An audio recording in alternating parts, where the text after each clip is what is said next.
Okay, so you saw the title of the video. This is how to solo clutch, and honestly, this fight started as just a reboot card retrieval. It was a 2v4, but my teammate was down the hill and eventually goes down, so I was just gonna start retrieving the reboot cards and get out of there and not really fight this. However, I do get a beam on one of the enemies, but as I do, I get sniped back. So I now know I can take this fight because I got one of them weak, and now they are pushing me aggressively and I can't really avoid it because they got me weak. So they start pushing and they get greedy. I get a huge beam on this Travis Scott skin while he's shooting his RPG, and that's one of the biggest mistakes a lot of players make when aggressing a weak player. They forget about playing defense, they go all offense expecting their opponent to start running away and playing cowardly, but no, I got him cracked and now I could actually fight this very efficiently. So I already have the slurp juice popped and I have no more meds, so I can pretty much fight this the entire time. One of the things you'll notice I do a lot during my clutches is I leave my back wall open. It's very rare that I fully box up unless I need to reload or pop a med or something. I usually leave a wall open for a fast escape or to hit a quick jump shot on someone to try to even the odds. And that's exactly what I do here.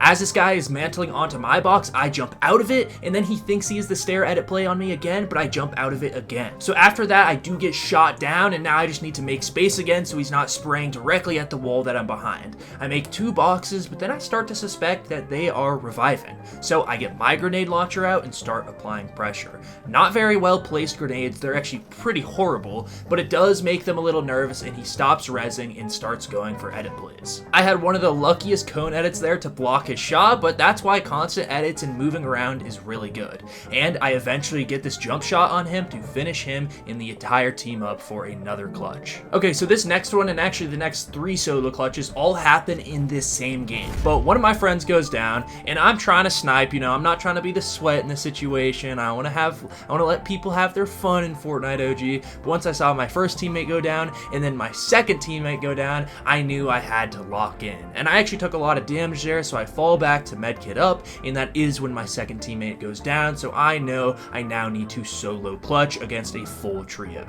This is before rank come out, so I don't know the enemy's skill level, but it's clear that they are real people and not bots. The first thing you want to make sure is that you have at least 2 boxes to play out of, and you just want to go for peeks here and there. I'm not able to hit one right there, so I go up into my cone and wait for someone to drop down, which I get an easy kill, and since pumps are hitting so hard in this season, and since shield is so hard to come by, you can pretty much one pump anyone. And the principles I'm going to talk about in this video will apply to actual chapter 6 and reload and whatever you want to play, but I am obviously using double pump, so just ignore that if you're playing other game modes. I want to rewind to when I was sitting in the cone really quickly, because you might think the enemy was just an idiot and didn't see me through the cracks in the cone, but it's really likely that he was actually using performance mode. If you didn't realize, if you're using performance mode, all those cracks in between the wood just completely go away and it looks like this. I have an entire other video talking about whether you should use low or high meshes, but this is one of the disadvantages of using low meshes. So one of the enemies is on the wall to my front and one is on the wall to my side, so I do a jump shot and I fall all the way down, and as this guy gets on my wall, I hit another 1 pump on him, which is perfect with the double pump strategy. So at this point you'll realize I have about 29 HP, I had never had shield in this entire fight, and I've already killed 2 of them,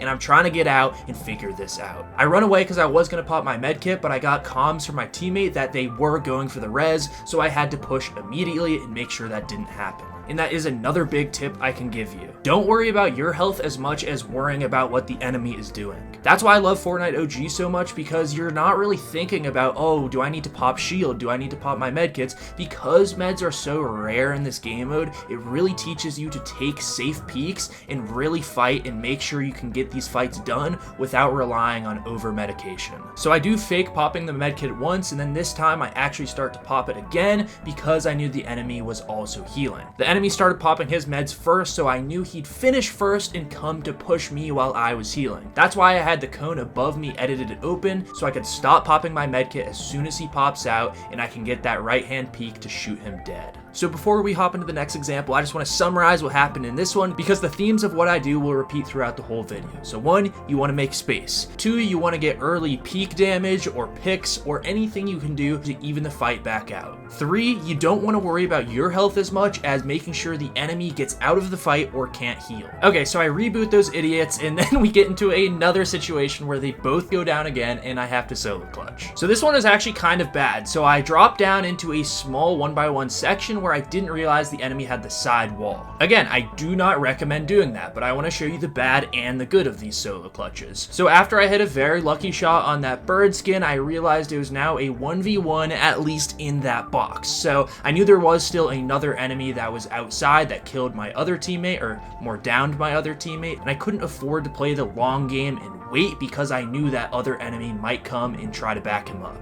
So that was the thought process of jumping right back into the box and finishing up that Spider-Man skin instead of leaving and popping my slurp juice or doing anything else. I then got comms from my down teammate that the other guy was just holding height and waiting for me to come out. So I popped my slurp juice, and knowing that the other guy was wearing like the Family Guy bird skin, I assumed this guy wasn't good and tried to make a sus vault play, which not very smart, and this guy actually started build fighting me. And slurp juices are the best item for a build fight because you can take constant punishment and you'll start getting shield back and health back every single time, which really affects the enemy's mental. Like, you might be getting hit for one shield and being cracked every single time, but it really plays a mental role if the enemy keeps on cracking you every single time instead of hitting you for white damage or killing you. So after killing that guy, me and my team realized it was now a 1v4, and I wouldn't be showing you this if it wasn't an insane clutch. So like I said earlier in the video, the first thing you want to do is get some early peak damage or get a full-on pick if possible. And one of the strategies to do that is to split up the enemy. So that is why I'm actually rotating out of safe zone right now, because I know the enemies are split up right now. Since it's the early days of Fortnite OG, they probably think I'm camping in a bush or a house somewhere, so they're split up across the map looking for me.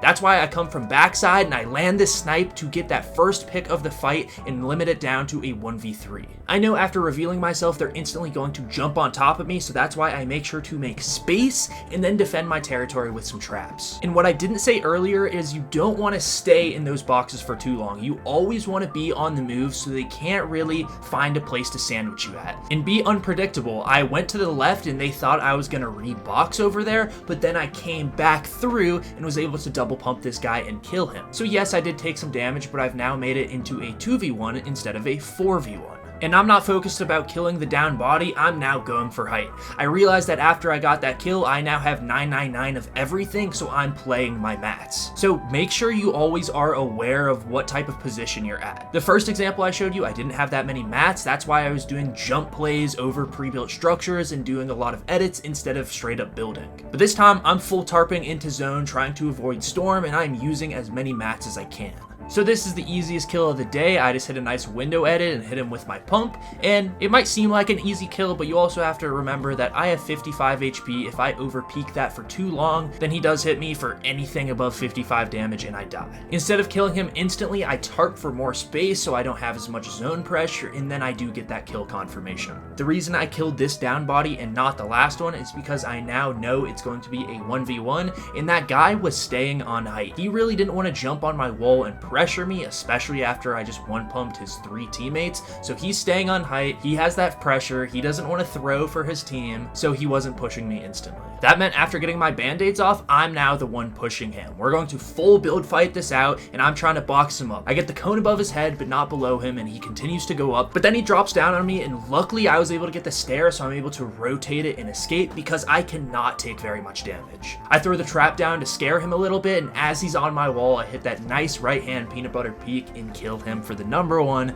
victory royale. If you like this no bullshit guide, please invest in the channel and use code reidtheninja or another small creator's code to help out the community. If you need some life advice, this is about what a break from video games can do to help/hurt your mental health, because it's not as simple as the science as you think. Or if you just prefer the Fortnite tips, then this is how to take walls on any ping. Thank you for watching. My name is reidtheninja and I'm signing off.